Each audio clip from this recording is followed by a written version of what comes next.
Welcome to Franchise Focus. I'm your host, Lisa Linkowsky, and I am a certified franchise consultant representing hundreds of franchise concepts across many different industries. And this show is all about interviewing experts within the franchise world. And I am really glad to meet someone for the first time in person, in studio. We have with us today Maria Corsaro, who is the president and owner of ZOOM1 Media and Advertising. Welcome, Maria. Thank you. It's so great to be here. Thank you for having me. Absolutely. So happy for you to be here with us today. And Maria, you and I have gotten to know each other for several months now, and I am very excited for you to explain to the audience all about who you are and that you are affiliated with franchising. So tell us about your background and how you came into the franchising space. Sure. So I have spent the last 13 years working with franchises. I've been in the media industry for about 30, but I've had the pleasure to work with a lot of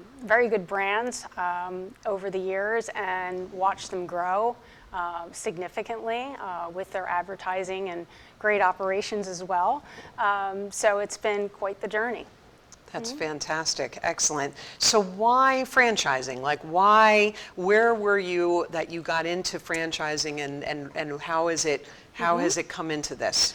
Well, when I had left the media world and went to the other side of the desk with an agency, the owner of that company worked with franchises. And I just, the one thing when you do advertising for the franchise, a franchisee, you make one franchisee successful. And then, the great thing about the franchise community is they're always looking for best practices and what makes one franchise successful. They can share ideas, and if you're a part of that idea, if you're that nugget, next thing you know, you're working in the community. And working with the franchise community is great. There's so many great core values that they have, that they support each other. It's just a wonderful community to work with as a vendor. Yeah, and one of the things I always tell my candidates is that when you create your own business, your own entity, and you're flying solo, you're by yourself in this, right? Within the franchise, you get that brain trust. You get that system of support within the others. And so what you're saying is that you can become a preferred vendor for a franchise, and now everyone gets to utilize your service. Is that what your intention absolutely. is? Everybody utilizes your service, and you grow together. A good vendor partner is really important. It's not just a transactional relationship. We actually are your partner in growth, because at the end of the day, when the franchise is successful, we're successful. And it's a great experience and very fulfilling to grow with a franchise. Yeah, seeing that growth is always great. And then it's like a domino effect, because one owner shouts from the rooftops that they had a great experience, and then boom, boom, boom, boom, boom, exactly. and it goes from there. Yes. So you're in media, so explain to us, what is ZOOM1 and why ZOOM1, and when did that get started? Because there's a great story behind that, right? Yes. So started ZOOM1 in the middle of a pandemic, but what we do is we help business owners and franchise in particular help with their marketing. When you buy a franchise, you have so many things to juggle. Right. You want to run your business. Marketing is a big chunk of what you need to do, but it can be very time consuming. So what we offer are services, whether it's radio, television, outdoor, digital, social media, whatever the needs are to achieve the objective, we can help the franchisee achieve that. And it takes one thing off their plate, and so they can focus on running their businesses. Excellent. And the one thing that they need, because so much is happening at such a quick, fast-paced, and they're just getting their feet wet and getting themselves adjusted. And so to have a reliable source to be able to go to have that support in one area, whether it be your bookkeeping, or whether it be your attorney services, or whether it be your merchant services, you're doing the whole media piece of this for them. Yes. So they don't have to think about it. Exactly. They don't have to, a lot of them do not come into it knowing how to do that whole piece of it. So they get to look to you as the expert. Correct. They get to then continue working on their business, which is where they should be at all times. Right. And you get to take the reins and say, I got this. Yes, and we take the reins and also say we got this, but we also share with them information and are very transparent so that they can make decisions about how they're spending their money, and we learn and grow together with the franchise. So. And that's an important piece. Thank you for bringing that up, the transparency, that you're not just taking their money, running, and then going, good luck. And, where did my money go? And what did you use it for, Maria? I have no idea. And a lot of the marketing, it is also about execution. You know, it's not just putting the plan together and saying, okay, let it run. You have to make sure that you get delivered everything that you're promised and that things run correctly. That's probably the hardest part, and the part that the franchisee doesn't have time to manage. Right. Because it's one thing to say, okay, we're going to do this media plan, but then you've got to follow through and make sure that it occurs and it runs properly. And that it did what it's supposed to do. Correct. And yes, so then you get to let them run their business, you get to share this information with them, and then it just becomes like a well-oiled machine. And then you tweak it and you go, okay, you know what, I'm seeing that this is not working in particular. Do you have any examples of that where you had to kind of pull back and then switch around, and why? Well, it's a little bit of an art and a science. So we use the research to guide us in the direction to make a radio campaign, for example. And the research will tell us what stations we have to use, and then also what comes into play is the pricing. So I had an example of one time I was working in a market for a franchisee, and there was one station that was really, really expensive, and it didn't make sense. But we did it anyway, and it worked for them. And every year they were the most expensive station, but you know what? It worked. So we would always go back to the station that worked. It is a conversation, it is a discussion. It's not like we come in and say, you have to do this. It's a little bit of give and take. Like I said, it's an art and a science, and we put together the best plans based on the research that guides us.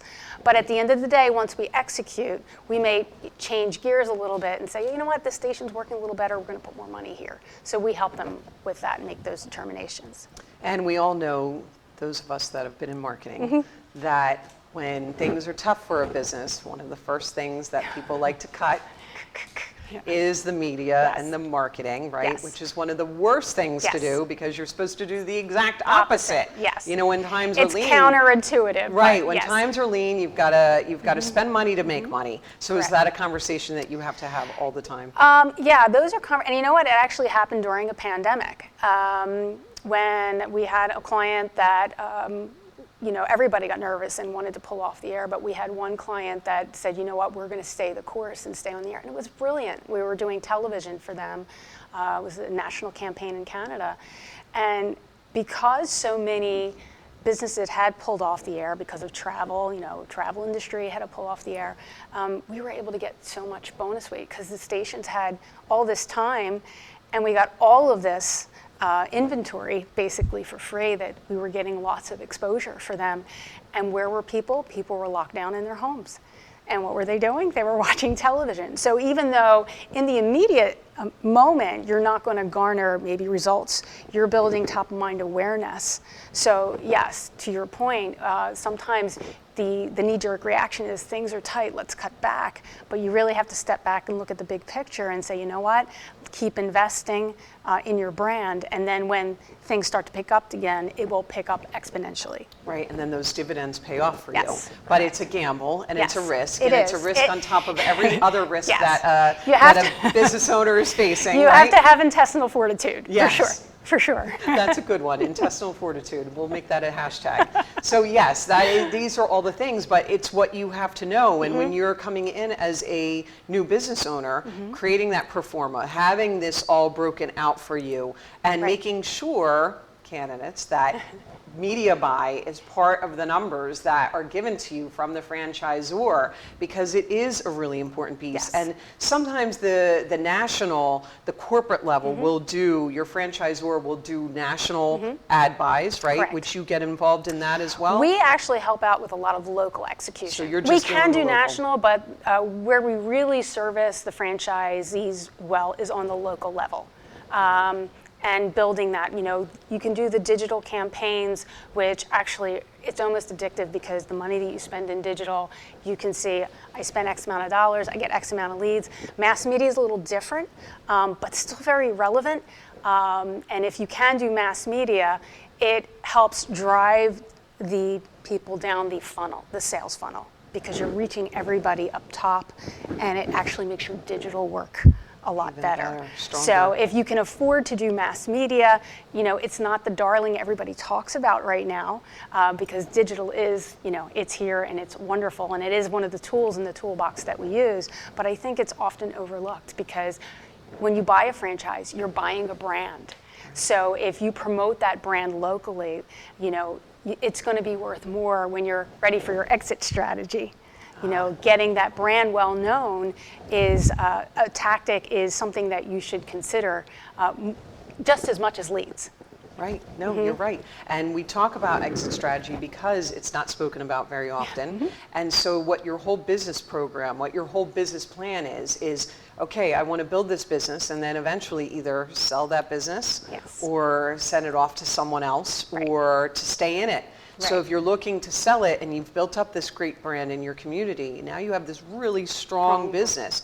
It's, again, paying off those dividends from that very beginning when you started shelling out this money for that local ad spend. So yeah, all good points that you're making. Excellent points. So on the local side, when you're creating, I would assume that you have a different budget that you can create for everyone. So if someone comes to you and says, Maria, I only have this little pot, can you work with them, or do you only say, we have to be at this amount and this is it? It depends on their objective, what they're trying to achieve. Whatever the pot is, we look at it and say, okay, here's your budget. What is your objective? Are you trying to build a brand? Are you trying to generate leads? What is it you're trying to do? And then we look in the toolbox. What can we use in this toolbox to use? Is it digital? Is it a social media campaign? Does that make sense for you? Or can we do media with this and really get your name out there? And then how long can we do media? So it's really customized to the budget, and it also depends on the market. Every market has different cost levels, particularly with media, not so much in terms of the digital, but with media. Obviously, if you're in New York, it's going to cost a lot more than Des Moines, Iowa. So I always try and see if we can achieve the objective for the budget, and if we can't afford it, I tell them to save their money. I'm not going to spend money and see if it works if we don't feel that it's going to be an effective campaign. Excellent. Perfect. So speaking of media, guess what? We have to take a quick break for a word from our sponsors, and then we'll be back on the other side talking more with Maria Corsaro.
Back with Franchise Focus. I'm your host, Lisa Linkowsky, and I am sitting today with Maria Corsaro, the president of ZOOM1 Media, and we are going to talk about the mistakes that some franchises make in their media buying and in this whole world. So what do you often see, and what can you kind of talk to our audience about that? Sure. So a lot of times when franchisees try to do media themselves, we all consume media, right? So we all we have this intuitive sense of what will work.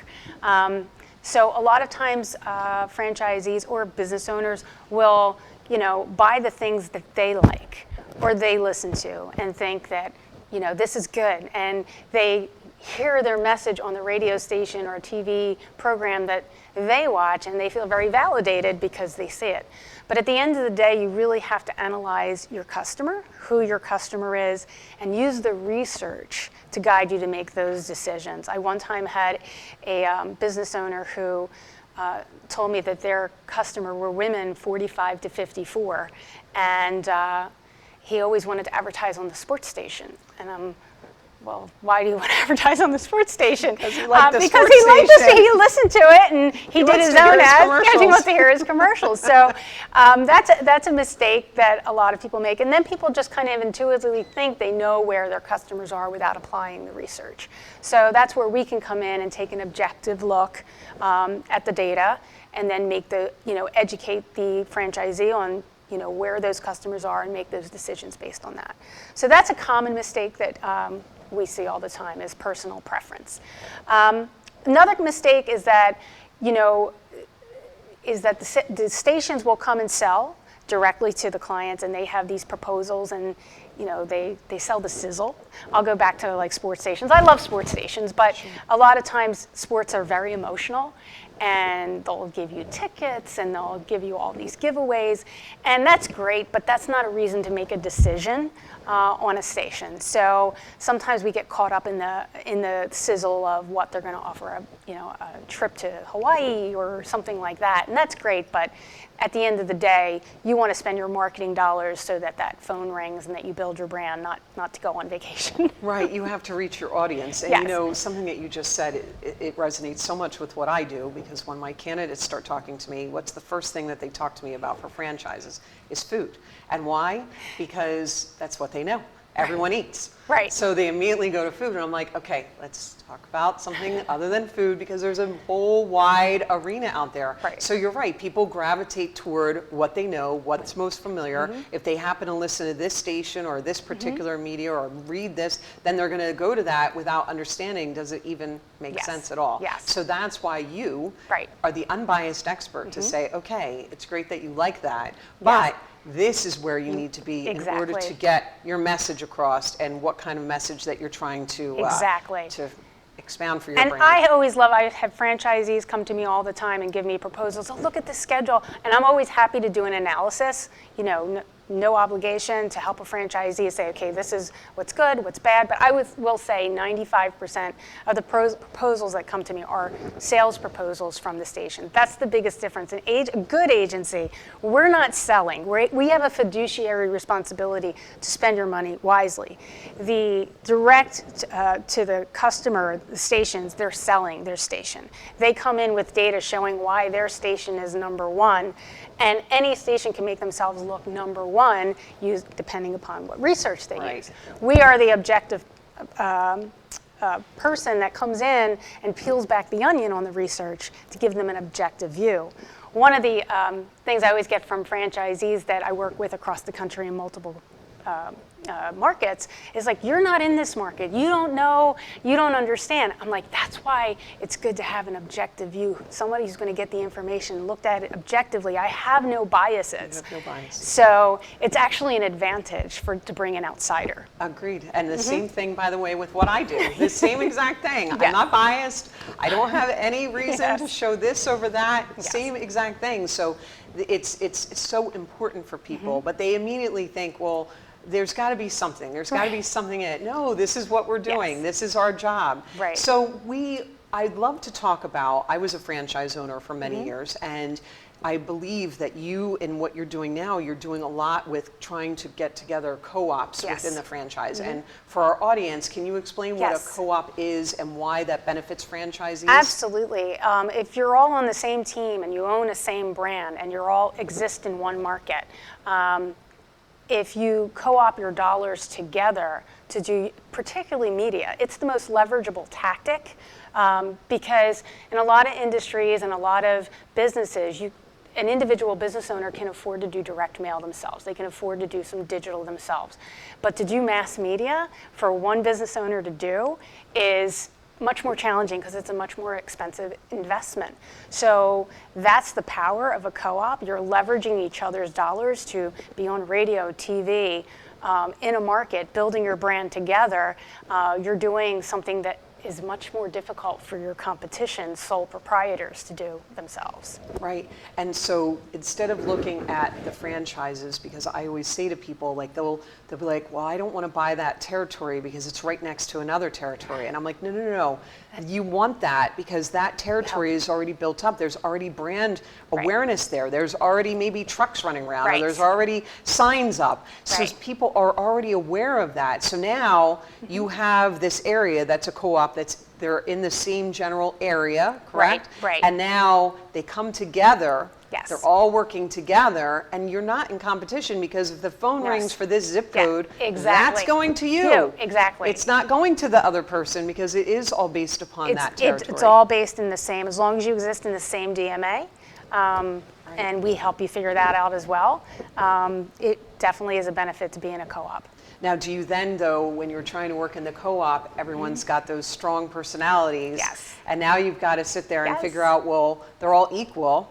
They all have an equal say, but one has, you show them three different paths to go. Right. One wants to go this way, one wants to go that way. How do you, it's like wrangling cats. It is, and it's truly a dynamic to navigate, but it's also a lot of fun. But when the franchisees finally get it and they understand that, yes, they're all contributing equally, and sometimes things aren't exactly equal, but the benefits, you're still leveraging each other's dollars. You're still, putting in a small portion for a television campaign that's going to benefit you and benefit you in the long run.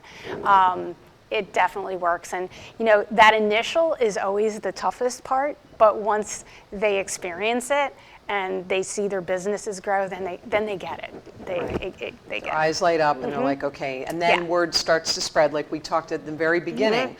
And then another area goes, well, we want to do that. We want to have that. And then another area, and then it just starts to continue on from there. And because now you're very familiar with that franchise, you are now the expert within them to understand who their audience is, what's a best plan. And then you just now have to target it toward their local area and make some tweaks. Yeah, you customize it to the local area, but that is also a very good point, is that working with one vendor, you can pick out the nuggets, like what's working in here. We may do something a little bit different in this market because the budget is a little bit different, or we have a little bit more. Maybe we try something else. And then it's like, oh, it's working. So we find out that that's working, and then you could try it in another market. So you get those nuggets. And if you have one vendor kind of working with all of them, it's easier to identify those nuggets. And so for a franchisor, it's always a benefit to have a good vendor partner to refer to your franchisees instead of kind of like everybody doing their own thing. And then you could get a clear idea of what's working, what's not working in different markets. Right, because again, we're going to come back to it over and over that a franchise is a system. And the whole entire idea is that you should not be working in an isolated box, that you should be working together, and that doing those best practices and then making this all happen together. And so when everyone's doing this media buy as a co-op, as together, creating this, and you have the ad campaign, and the ad campaign is the same, and everything is working along that way. Now you have that symbiotic, data. Nice, flowing, the way that it's supposed to work. Excellent. So what are some other things that you can tell our audience? What are some other areas that you cover, or that you are there areas that you don't like to work with? Are things that are more challenging, or that you just kind of shy away from? Is there something like that you can share? Well, we definitely for in my company, we do digital, we do social media. At the end of the day, the costs are the costs. But where we really bring value to a franchisee is in the media: radio, television, outdoor, streaming TV, streaming audio, because that is a very different animal. They all work together, but they are, the price varies. It varies by market, it varies by timing, time of year, month. Every market's different, and we have to negotiate the deals. And we've negotiated media in over 130 markets throughout the United States and Canada. So we have those relationships. We know, I've worked in media, so I know where the dead bodies are buried. I know what to ask for. So we really excel at negotiating media.